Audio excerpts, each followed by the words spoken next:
کا سارا کچھ بنا ہوا تھا۔ بغداد کا ایک تاجر کہتا ہے سارے لوگ صوفیاء کی قدر کرتے تھے، مجھے یہ لوگ اچھے نہیں لگتے، بس میرے دل میں کچھ باتیں تھیں، اور میرے شہر کے اندر جو صوفی تھا اس کا تو جانور بھی حیا کرتے تھے۔ کہا وہ کون؟ کہنے لگے حضرت بشر حافی رحمت اللہ علیہ۔ جانور بھی قدر کرتے، پر جانے میرے دل، بہت سارے لوگ ہوتے ہیں نا دلوں میں باتیں بیٹھ جاتی ہیں، اب دلوں میں باتیں کون نکالے؟ ان لوگوں کی خواہش ہوتی ہے کہ لوگ ہماری مرضی کے مطابق ڈھل جائیں۔ وہ ایک شخص جو مجھے تانا جان دیتا ہے، مرنے لگتا ہوں تو مرنے بھی کہاں دیتا ہے، اور تیری ہی شرطوں پہ کرنا ہے اگر تجھ کو قبول، تو یہ سہولت تو مجھے سارا جہاں دیتا ہے۔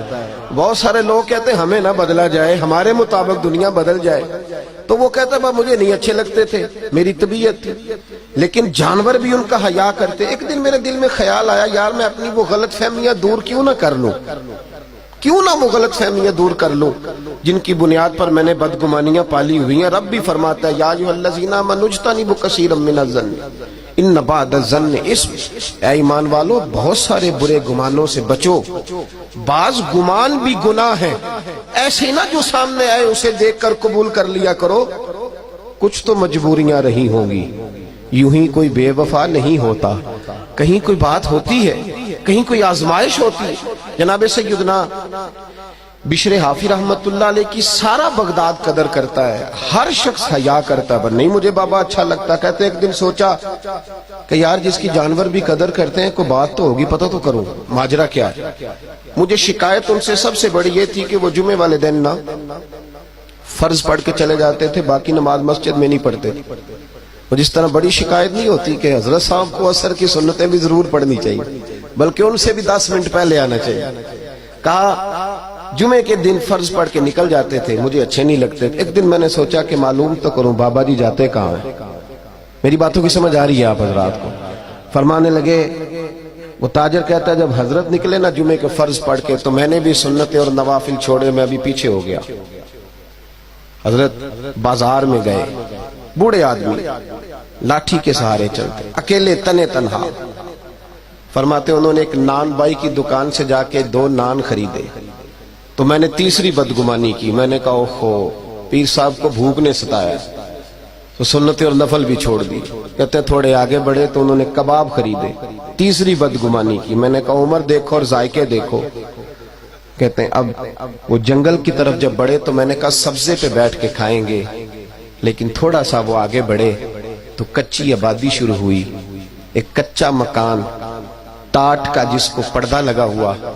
کہتے ہیں باہر سے حضرت بشر حافی نے دروازہ کھولا بوڑھے ہاتھوں کے ساتھ، اور فرماتے ہیں جب وہ اندر تشریف لے گئے تو میں نے منظر بڑا انفرادی دیکھا، ایک بوڑھا اور فالج کا مریض آدمی چارپائی پہ لیٹا ہے۔ فرماتے ہیں اس کے منہ سے رطوبتیں نکل نکل کے اس کا سارا وجود آلودہ ہو رہا ہے۔ حضرت بشر حافی آگے بڑھے، پہلے اس شخص کو اٹھا کے بٹھایا، پھر پیالے سے پانی، مٹکے سے پانی پیالے میں ڈالا، پھر اپنی پگڑی کھول کے دستار کھول کے اس کو بھگو کے اس بابا جی کا منہ دھویا، اور پھر جب پہلا لقمہ نان کا توڑ کے ان کے منہ میں ڈالا تو بابا جی رو پڑے، کہنے لگے بشر اب تو آپ بھی کمزور ہو گئے، بوڑھے ہو گئے، کب تک آتے رہو گے؟ میرے تو اپنا بھی میرا ساتھ چھوڑ گئے ہیں، 14 سال ہو گئے تو روز میری روٹی لے کے آتا ہے، تو کب تک آئے گا؟ تو جناب بشر حافی رحمت اللہ علیہ کہنے لگے نا بابا جی یوں نہ کہو، بلکہ معاف کر دو، آج تو جمعہ تھا، مجھے دیر ہو گئی، ابھی تو میں نے سنتیں بھی پڑھنی ہے، ابھی تو میری بقیہ نماز باقی ہے، مہربانی کرو کھا لو۔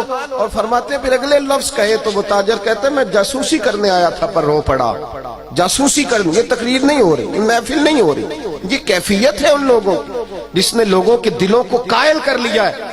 کہتا میں باہر کھڑا تھا، میں رویا کب؟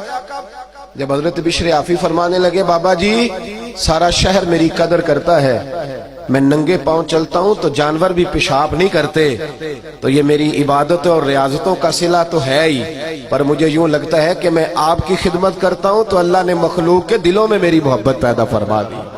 فرماتے ہیں میں رو پڑا، جب میں باہر نکلا تو قدموں میں بیٹھ گیا، میں نے کہا بابا جس کو میں تیری غلطی سمجھتا تھا وہ تو تیری سب سے بڑی خوبی نکل آئی ہے، وہ تو تیری خوبی، جو تھوڑی دیر کا حوصلہ ہے نا، تھوڑی